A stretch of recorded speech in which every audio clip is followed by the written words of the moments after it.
My, the sea does look close today. Maybe we should do something to stop it. Beautiful day for some sea-wall building. Off you pop. We'll see you on the beach. There we go now. All we need is a good spot. That looks good.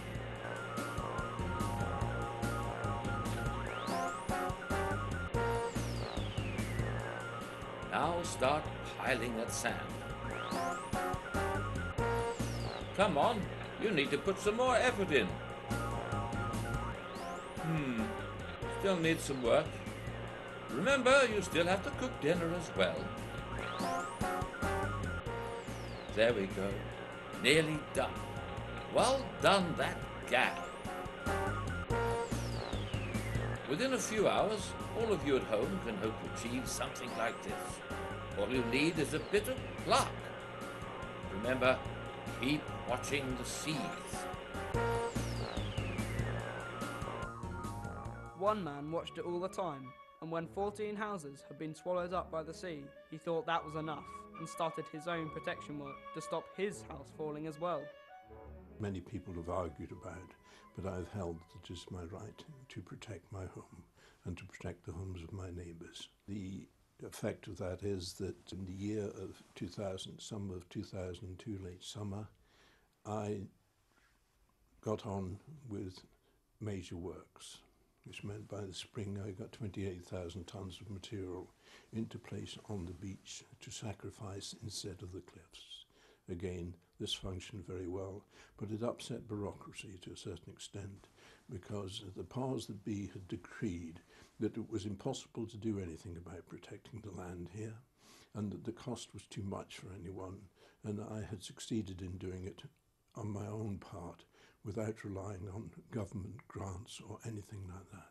It made a lot of people look rather ridiculous. And when another group of villagers saw their sea cliff disappearing at an alarming rate, they decided they didn't want what happened at Dunwich to happen to them.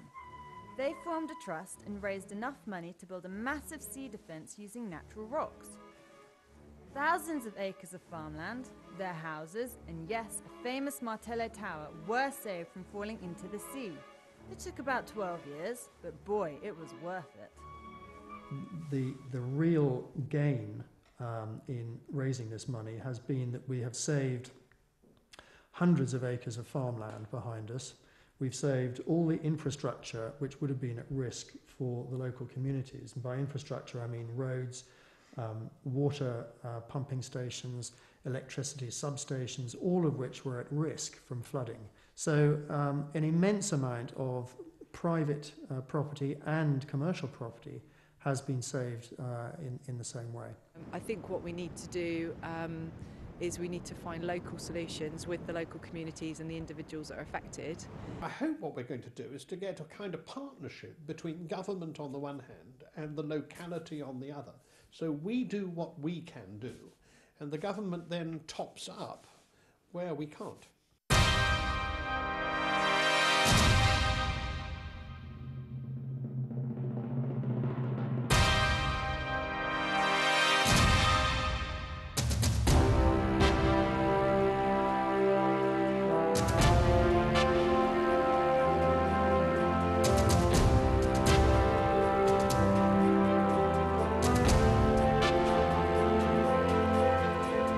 So it seems that you can do stuff.